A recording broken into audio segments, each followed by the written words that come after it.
Good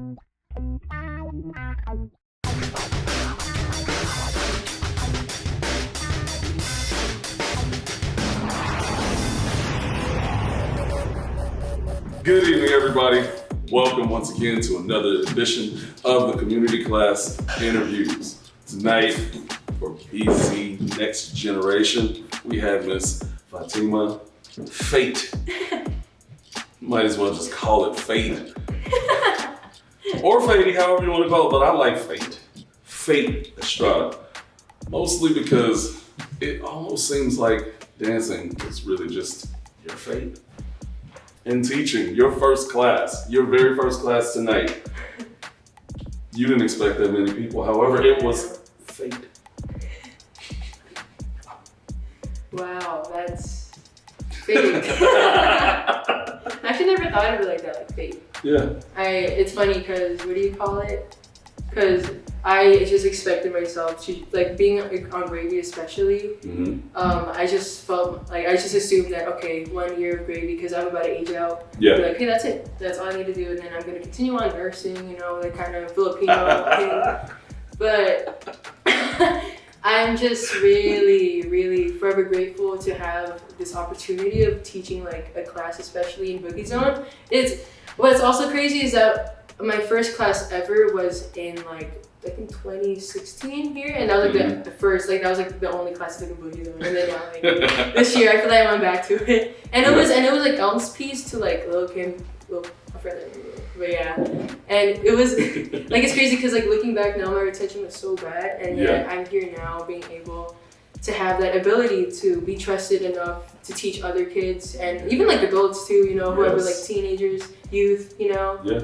And yeah, like it's really a big experience that I never expected in my life. I have no clue how my name got brought up in Next Gen, but I'm forever grateful for that. Yeah. We don't bleep out curse words. It's fake. Yeah. So, with your first class, like your first class being as large as it was, what was the most difficult thing about teaching you? Oh, okay. I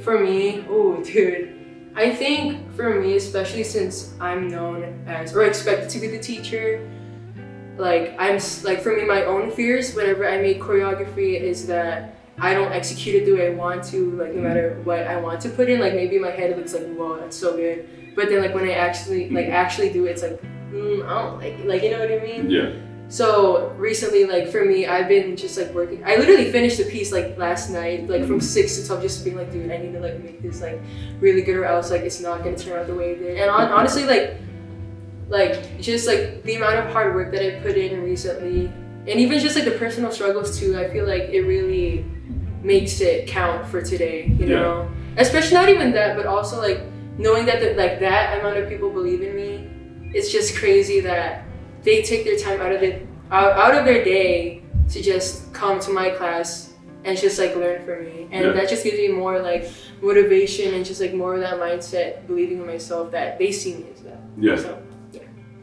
Okay. So, how long ago did you start this whole thing, this dance journey that has become your fate?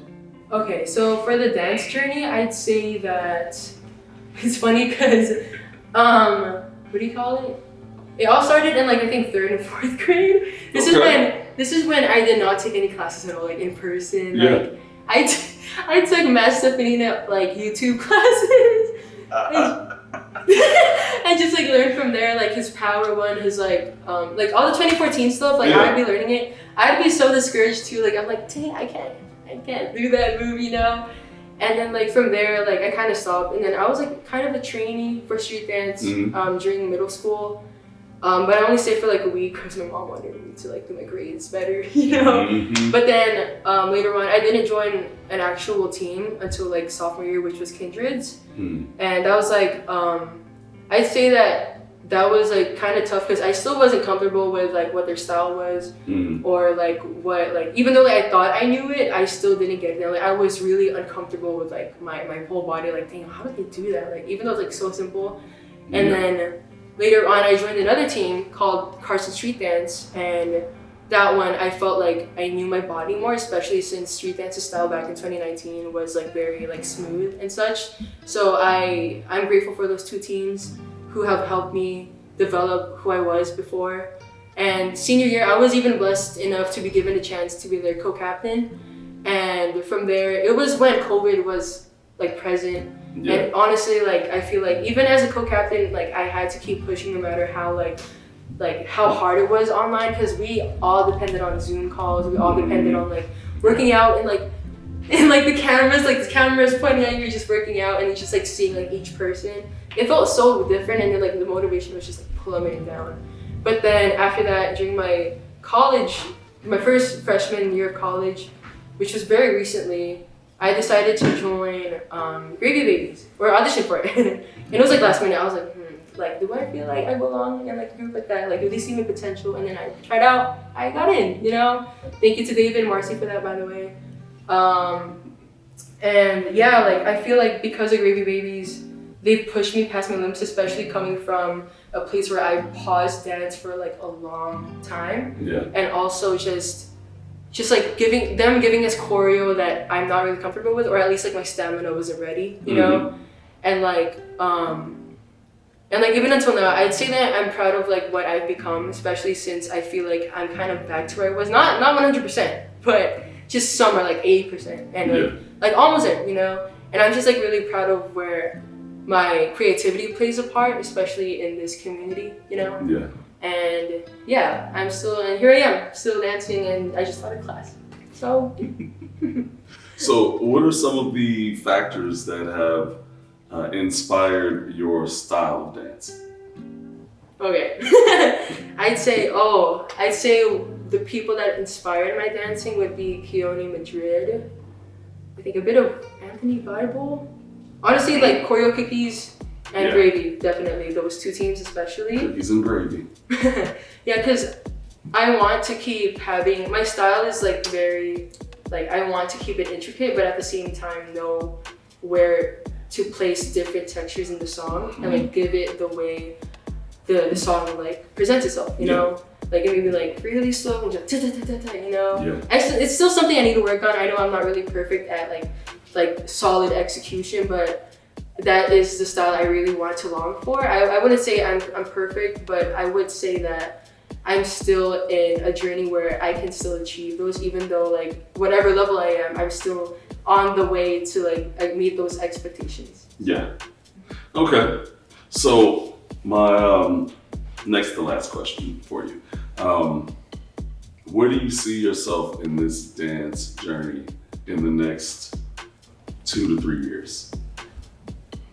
Honestly, to be completely honest, I really don't know where I'm gonna be. But however, I do want to keep dance intact. And honestly, I may pause dance once again, but I feel like, especially with the experiences I had in the past, especially recently, I definitely want to come back to dance, even like how many absences or years I have with that, because really, dance is something that I really want to keep intact. Like it's something that has helped me so like along the way, personally, mentally, physically, you know? And like, I think that hopefully like, not even just studio, like hopefully like other like might even, sorry, I said there's someone. Hopefully like the teams that I graduated from, I hope to like also help them out. And even just like other people that ask for my guidance, you know?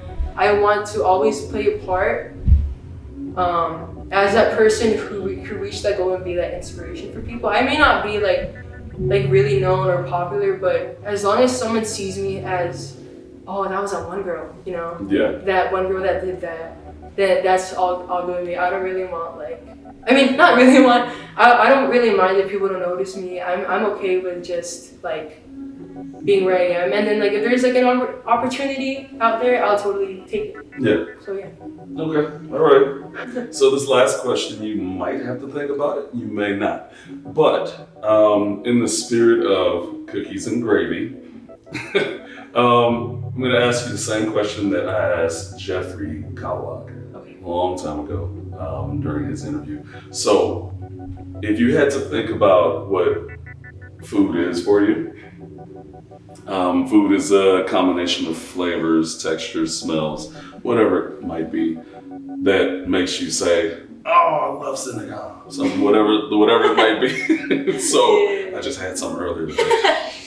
No, But exactly. So if you had to describe your dance style with a food, what food would that be? That's a good question, actually. Okay, let me think about it.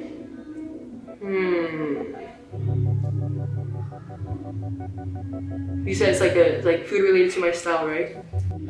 What food would your style be? Like if someone were to say, "This is Fatima on a plate. That's her dance style. You eat that, you get to dance like her." That is very interesting. I was never given a question like that. I was like, whoa, Exactly. That's a good one. Okay, hold on. I'm trying not to think of Asian food right now. It's okay. Oh, man. Asian food is good. Oh! That's what's up. Okay, this is gonna be so like typical, but I'd say it's my favorite food too. I'd say probably, well, one of my favorite foods. I'd say probably like Korean corn dogs. So my explanation. Okay, so there's gonna be a whole explanation. That's okay. I want to hear it. Okay, so Never had a Korean corn dog. So basically, Korean corn dogs are basically like it's kind of crusty inside, like and like the bread of it is like pretty like crunchy, and then the inside is kind of like soft. Yeah. And then the inside of it is also like either like mozzarella or hot dog. Yeah. And then I'd say that I'd say that it's gonna be so specific. When you take a bite into the corn dog, you're gonna be filled with not only hardness but also like softness too. Like you still have that string pull, you know, of that cheese. And then for me, now looking back at what I gave to them, I feel like I gave like hard, you know, and then that mozzarella is basically the soft, you know, that soft like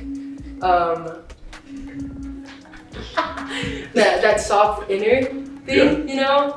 So it really, and the thing about it is that it complements each other. Like there's nothing too overpowering, nothing too like low, you know. And even like sugar too, like you can like those sugars are the accents. Those sugars are the accents to the food. That's Korean corn dog. Oh my gosh, that sounds delicious, and the piece was absolutely ridiculous tonight. I gotta say.